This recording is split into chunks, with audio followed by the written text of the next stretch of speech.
नमस्कार मुलांनो, तर आपण आपले जे प्रकरण आहे चौथं अर्थनियोजन हे आपण अभ्यासलेलं आहे. तसेच आपण त्याच्यावरती सराव देखील घेतलेला आहे आणि आता खेळाच्या माध्यमातून सुद्धा आपण अर्थनियोजन म्हणजे नेमकं काय आहे ते देखील आपण समजून घेणार आहोत. चला मग मुलांनो, हे आपल्याला 5 खेळ दिलेले आहे आणि यापैकी आपल्याला एक सिलेक्ट करायचं आहे आणि विचारलेल्या प्रश्नांची जे काही आपल्याला ऑप्शन दिले जातील त्यापैकी योग्य ऑप्शन सिलेक्ट करून आपल्याला आन्सर द्यायचं आहे. चला मग मुलांनो, आपण गिटार जो आहे गिटारचा आज काय खेळणार आहोत, तर एक गेम खेळणार आहोत आणि त्या गेममध्ये आपल्याला काही प्रश्न विचारले जाणार आहेत आणि त्यासोबतच आपल्याला 4 ऑप्शन जे आहेत ते देखील दिले जाणार आहे. आपल्याला काय करायचं आहे की प्रश्न जो आहे तो नीट समजून घ्यायचा आहे आणि मग विचारलेल्या जे काही ऑप्शन आहे त्यावरती देखील आपल्याला विचार करायचा आहे आणि जे योग्य आन्सर आहे ते आपल्याला द्यायचं आहे. तर बघा मुलांना, जो पहिला आपला क्वेश्चन आहे तो असा आहे की जीवनावश्यक वस्तूवरील वस्तू व सेवा करांचा दर डॅश असतो. आणि जेव्हा आपण स्पष्टीकरण करत होतो अर्थनियोजन या प्रकरणाचं, तेव्हा आपल्याला हे जे सेंटेन्स आहे ते आपण बघितलं होतं की जीवनावश्यक वस्तू व सेवा यांच्या कराचा जो दर आहे तो काय असतो. त्यासाठी देखील आपण जे ऑप्शन आहे ते देखील आपण इथे बघणार आहोत. तर बघा, फर्स्ट आहे आपलं 0%, नेक्स्ट आहे 18%, थर्ड आहे 12% आणि आपलं लास्ट आहे 12%.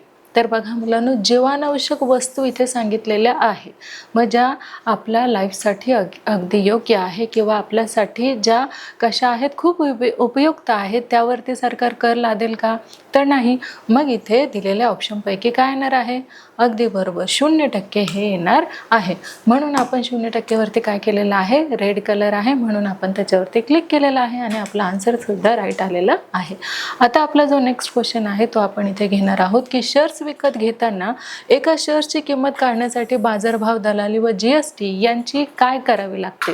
बघा, आता आपल्याला इथे काय करायचं आहे की शेअर्स विकत घेताना एका शेअर्सची जी किंमत आहे ती काढण्यासाठी, एक शेअर आहे तो शेअर कसा मिळतो, जर 5 रुपयाला मिळत असेल तर इथे आपल्याला त्याचा बाजारभाव काढावा लागतो, त्याची दलाली काढावी लागते. तसेच त्याच्यावर जे काही GST लावली जाते, आता GST म्हणजे काय हे आपण शिकलेलो आहोत. त्याचे 2 भाग पडतात, एक SGST आणि दुसरा आहे CGST. तर आपल्याला माहित आहे की SGST म्हणजे काय की जे राज्य शासन आपल्याकडनं कर घेतं ते, आणि CGST म्हणजे काय, जे केंद्र शासन आपल्याकडनं GST घेतं ते. तर अशा प्रकारे आपले जे GSTचे 2 पार्ट आहे, 2 भाग आहे ते पडतात, हे आपण शिकलेलो आहोत. मग इथे आपल्याला सांगितलेलं आहे की शेअर्स विकत घेताना एका शेअर्सची जी किंमत आहे ती काढण्यासाठी सगळ्यांची आपल्याला काय करावी लागते, अगदी बरोबर बेरीज करावी लागते. बघा, ऑप्शन न सांगता आपण इथे राईट आन्सर जे आहे ते दिलेलं आहे. तरी आपण एकदा काय करूया, जे ऑप्शन आपल्याकडे आहे ते आपण पाहूयात.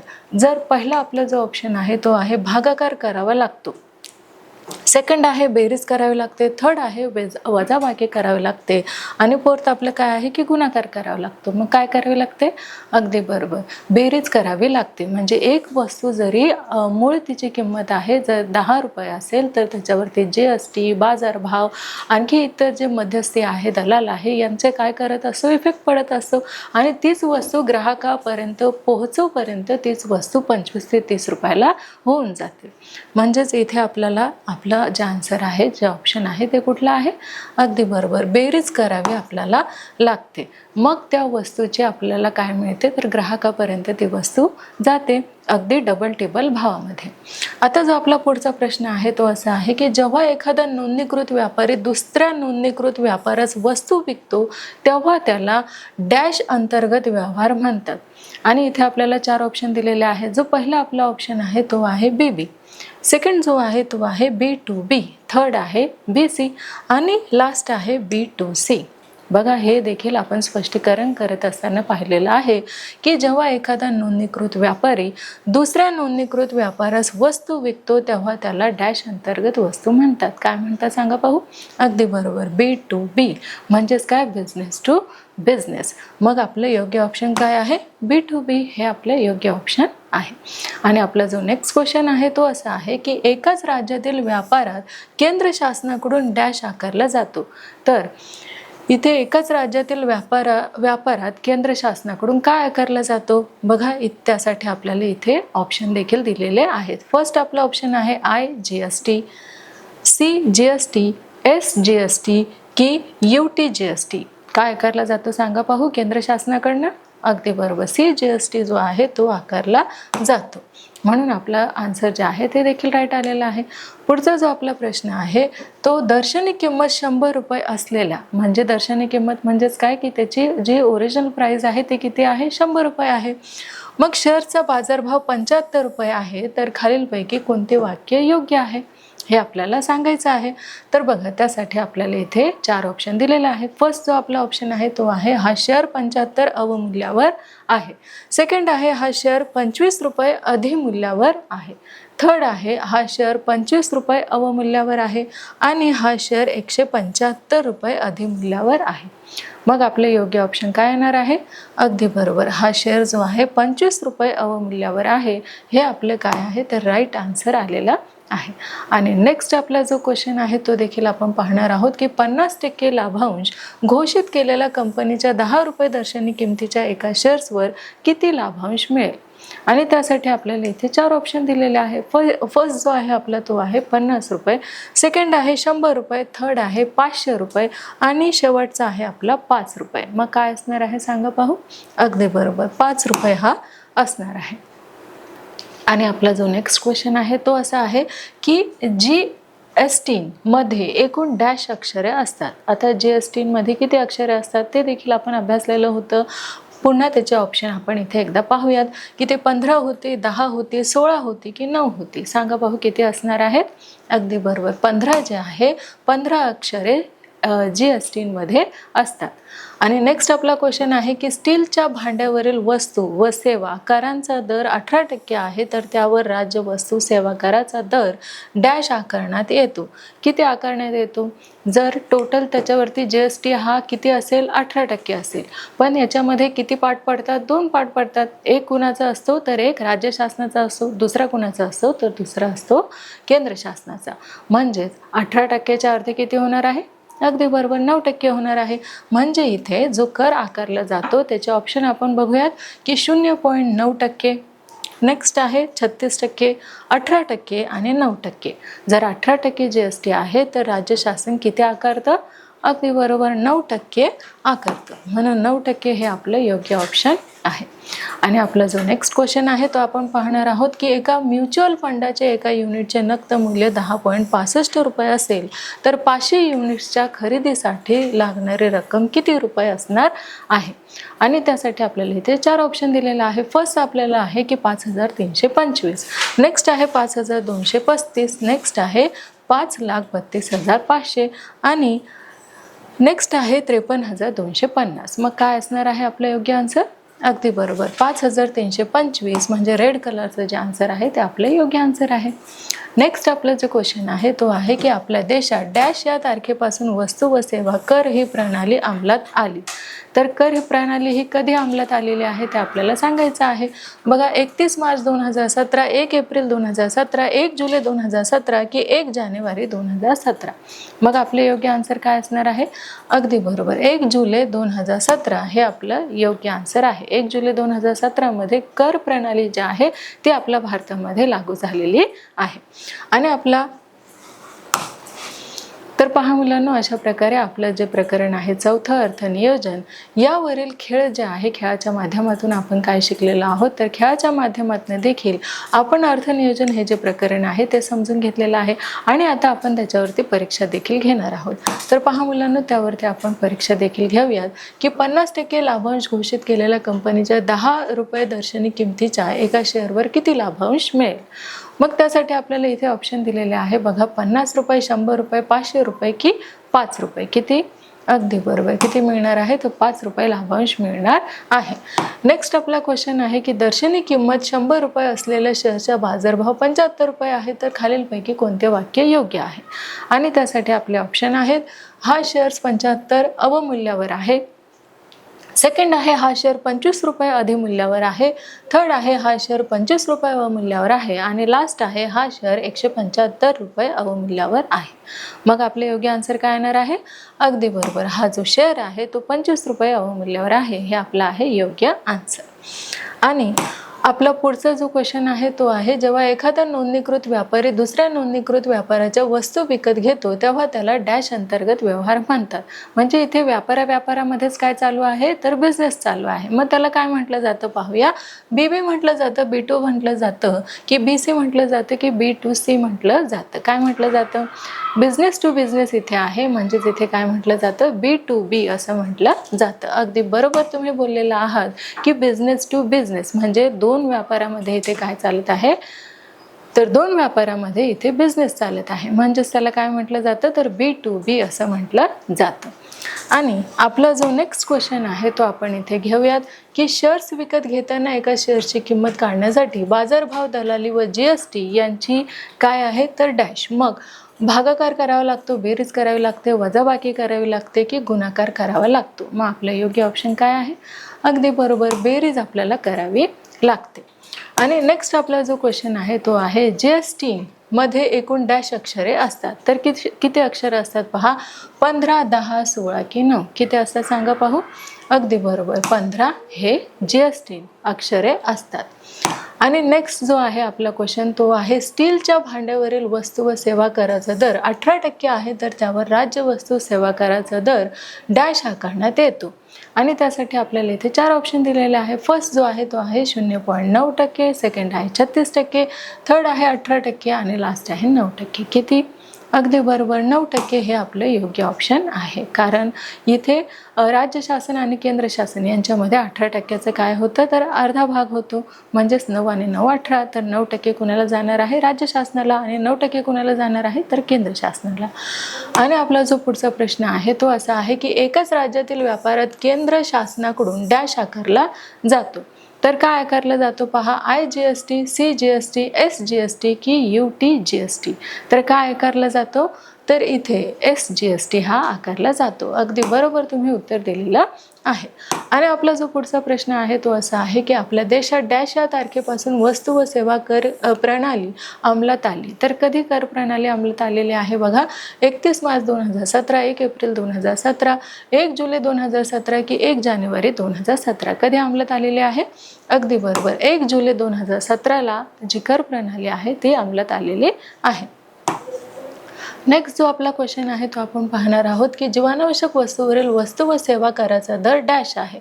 तो किती आहे आपल्याला सांगायचा आहे, 0%, 18%, 12% की 5%. जीवनावश्यक वस्तूवरती जो सरकार आहे तो टॅक्स घेत नाही, म्हणजेच काय येणार आहे, अगदी बरोबर 0% हे आपलं योग्य आन्सर आहे. आणि आपला जो पुढचा प्रश्न आहे तो आपण इथे घेणार आहोत की एका म्युच्युअल फंडाचे एका युनिटचे नक्त मूल्य 10.65 रुपये असेल तर 500 युनिटच्या खरेदीसाठी लागणारी रक्कम किती रुपये असणार आहे. ती 5,325 असणार आहे, 5,235 असणार आहे की 5,32,500 असणार आहे की 53,250 असणार आहे. किती असणार आहे, अगदी बरोबर 5,325 असणार आहे. आणि नेक्स्ट, तर पहा मुलांना, अशा प्रकारे आपण जी परीक्षा घेतली होती त्या परीक्षेमध्ये आपल्याला 10 पैकी 10 गुण मिळालेले आहे. कारण 10च्या 10 प्रश्न जे आहेत ते आपण इथे सगळ्यांचे जे आन्सर्स आहेत ते अगदी राईट दिलेले आहे, म्हणून आपले इथे काय आलेलं आहे, तर योग्य आन्सर आलेले आहे. आणि तुम्ही सगळ्यांनीच अगदी योग्य आन्सर दिलेला आहे. याचाच अर्थ असा आहे की आपल्याला अर्थनियोजन हे जे प्रकरण आहे ते समजलेलं आहे. आता आपण इथे काय करणार आहोत, तर काही प्रश्न उत्तरे जे आहेत ते देखील इथे आपण समजून घेणार आहोत. तर बघा, आपल्याला जो पहिला प्रश्न विचारलेला आहे तो असा आहे की पूर्वीच्या करांपैकी कोणते कर वस्तू व सेवा करामध्ये अंतर्भूत करण्यात आले आहेत. आणि त्याचं जे योग्य आन्सर आहे ते आपण इथे लिहून घेतलेलं आहे. तर बघा, आपलं जे आन्सर आहे ते आपण इथे घेतलेलं आहे की उत्पादन शुल्क, सीमा शुल्क, वॅट, करमणूक, कर, केंद्रीय विक्री कर, सेवा कर, जकात इत्यादी सर्व कर रद्द करून आता फक्त वस्तू व सेवा हा एकच कर वस्तू व सेवांच्या खरेदी विक्रीवर आकारला जातो. म्हणजे आधी काय व्हायचं, प्रत्येक गोष्टीवरती वेगवेगळे कर असायचे, पण आता राज्यामध्ये फक्त एकच कर जो आहे तो प्रत्येक गोष्टीवर लागू झालेला आहे. आणि आपला जो पुढचा प्रश्न आहे तो आता आपण इथे घेणार आहोत की दुकानातील काही औषधावर GSTचा दर किती आहे, 12% आहे. तर CGST व SGSTचा दर किती असेल, म्हणून बघा किती असणार आहे आपल्याला माहितीच आहे, दोघांचा अर्धा अर्धा असतो, मग साहजिकच आहे इथे आपण उत्तर घेतलेलं आहे. बघा, वस्तूवरील केंद्र व राज्य शासनाचा कर कसा असतो, तो समान असतो. कसा असतो, समान असतो, इक्वल असतो, दोघांनाही तो सारखा वाटण्यात येतो. मग त्यामुळे GSTचा दर किती आहे, तर इथे 12% आहे. म्हणून CGST आणि SGSTचा दर किती होणार आहे, 12%चे आपण अर्धे केलेले आहे. का, कारण CGST आणि SGST दोघांना समान दिलेला आहे, म्हणून इथे त्याचे आपण अर्धे केलेले आहे. किती आलेला आहे, तर प्रत्येकी 6% 6% असं देण्यात येणार आहे. आणि आपला जो पुढचा प्रश्न आहे तो आपण इथे घेणार आहोत की B2B आणि B2C म्हणजे काय. तर त्याचे जे आन्सर आहे ते बघा, आपण इथे घेतलेलं आहे की B2B आणि B2C म्हणजेच की दोन GST धारक व्यापारामधील झालेल्या व्यापारास काय म्हटलं जातं, बिझनेस टू बिझनेस. बघा, इथे GST म्हणजेच काय की दोन व्यापारामध्ये झालेल्या जो काही व्यापार आहे, दोन बिझनेसमॅन आहे, B2B दोन बिझनेसमॅन आहे, त्यांच्यामध्ये जो काही व्यापाराचा करार होतो त्याला B2B असे म्हटलं जातं. मग वस्तूचे उत्पादन झाल्यापासून ते ग्राहकापर्यंत पोहोचेपर्यंत त्या साखळीतील अंतिम कडीतील व्यवहार म्हणजे बिझनेस टू कस्टमर म्हणजेच B2C असे त्याला म्हणतात. म्हणजे एखाद्या उत्पादकाने काय केलेलं आहे, उत्पादन हे केलेलं आहे आणि ते ग्राहकापर्यंत पोहोचोपर्यंत त्यालाच काय म्हटलं जातं, तर B2C असं म्हटलं जातं, म्हणजेच बिझनेस टू कस्टमर असं म्हटलं जातं. आणि आपला जो नेक्स्ट क्वेश्चन आहे तो देखील आपण इथे घेणार आहोत की इनपुट टॅक्स व आउटपुट टॅक्स म्हणजेच काय. आणि इनपुट टॅक्स आणि आउटपुट टॅक्स म्हणजे काय, याचं जे आन्सर आहे ते आपण इथे घेतलेलं आहे की वस्तूचे उत्पादन केल्यापासून ती वापरणाऱ्या ग्राहकाकडे पोहोचेपर्यंत मधला प्रत्येक व्यवहारात काय होतो, तर GST आकारला जातो. म्हणजेच उत्पादन तर मालाचं होतं, पण त्या मालावरती काय केलं जातो, तर GST जो आहे तो आकारला जातो. मग वस्तू विकताना व्यापाराने गोळा केलेला कर म्हणजे आउटपुट टॅक्स, तर त्याच व्यापाराने वस्तू खरेदीच्या वेळी दिलेला कर म्हणजेच काय, तर इनपुट टॅक्स. बघा, जो माल विकत असतो त्याला देखील टॅक्स भरावा लागत असतो आणि जो घेत असतो त्याला देखील टॅक्स भरावा लागत असतो. तर आपला जो पुढचा प्रश्न आहे तो आप समय योजनांचा लाभ कोणते व्यापारी घेऊ शकतात. आता बघा, या योजनेचा जो लाभ आहे तो कोण कोण घेऊ शकतं, तर ही जी योजना आहे ज्यांची उलाढाल 20 लाखापासून काय आहे 1.5 कोटी रुपयापर्यंत आहे, अशा व्यापाऱ्यांना आपसमेळ योजनेचा लाभ घेता येतो. कुणाला, ज्यांचा जो व्यापार आहे तो 20 लाखापासून 1.5 कोटीपर्यंत ज्यांच्या व्यापारामध्ये उलाढाल होत असते तोच कुठल्या योजनेचा लाभ घेत असतो, तर आपसमेळ या योजनेचा लाभ तो व्यक्ती घेत असतो. मग त्यांना SGST आणि CGST जो आहे वेगळ्या दराने द्यावा लागत असतो.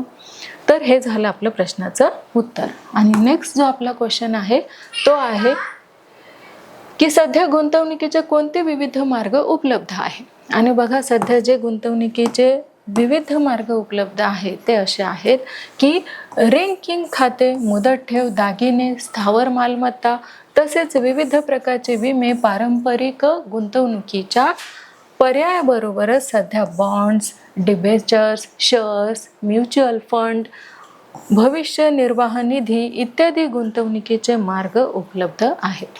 म्हणजेच अनेक गुंतवणुकीचे असे मार्ग आहेत जिथे आपण काय करू शकतो, आपल्या पैशामध्ये वाढ करू शकतो. तर हे आहेत ते सगळे गुंतवणुकीचे मार्ग. आणि आपला जो नेक्स्ट क्वेश्चन आहे तो आपण पाहणार आहोत की शेअर्सच्या दर्शनी किमतीनुसार त्याची बाजारभावाशी तुलना कशी करतात. बघा, आपण इथे ती तुलना करून घेतलेली आहे आणि ती तुलना अशी आहे की जर बाजारभाव काय सांगितलेलं आहे की जर जो बाजारभाव आहे तो जास्त असेल कशापेक्षा, दर्शनी किंमतीपेक्षा, तर तो शेअर अधिमूल्यावर म्हणजेच ॲट प्रीमियम आहे असे आपण त्याला म्हणतो. मग जर बाजारभाव बरोबर काय आहे, दर्शनी किंमत असेल, तर तो शेअर सममूल्यावर ॲट पर आहे असे आपण त्याला म्हणतो. मग जर बाजारभाव हा दर्शनी किमतीपेक्षा कसा असेल, कमी असेल, तर तो शेअर्स अवमूल्यावर म्हणजे ॲट डिस्काउंट आहे असे आपण त्याला म्हणतो. आता आपला जो पुढचा प्रश्न आहे तो आपण इथे घेणार आहोत की एका शेअरचा बाजारभाव 200 रुपये आहे, तो खरेदी करताना 0.3% दलाली दिली तर या शेअर्सची खरेदीची जी किंमत आहे ती आपण इथे काढलेली आहे. आणि बघा या शेअर्सची जी किंमत आहे, एका शेअर्सची जी किंमत आहे ती बरोबर काय येणार आहे, बाजारभाव प्लस काय येणार आहे, दलाली. मग 200 अधिक काय येणार आहे, 200 रुपयाचे 0.3% दलाली. मग इथे 200 अधिक काय येणार आहे, 0.6. तर एका शेअरची खरेदी किंमत किती होणार आहे, तर 200.60 पैसे एवढी होणार आहे. आणि आपला जो नेक्स्ट क्वेश्चन आहे तो आपण घेऊयात की म्युच्युअल फंडात गुंतवणुकीचे फायदे कोणते. आता बघा म्युच्युअल फंड म्हणून आपण खूप ह्या म्युच्युअल फंडाबद्दल ऐकलेलं आहे. नेमकं म्युच्युअल फंडामध्ये जर आपण गुंतवणूक केली तर त्याचे जे फायदे आहेत ते आपल्याला काय होणार आहे, तर ते पुढील प्रमाणे आहे. बघा SIP पद्धतीने गुंतवणूक करता येते. कुठल्या पद्धतीने, तर SIP पद्धतीने. मग अनुभवी तज्ज्ञ फंड मॅनेजर्समुळे पारदर्शकता व पुरेशी सुरक्षितता या म्युच्युअल फंडामध्ये असते.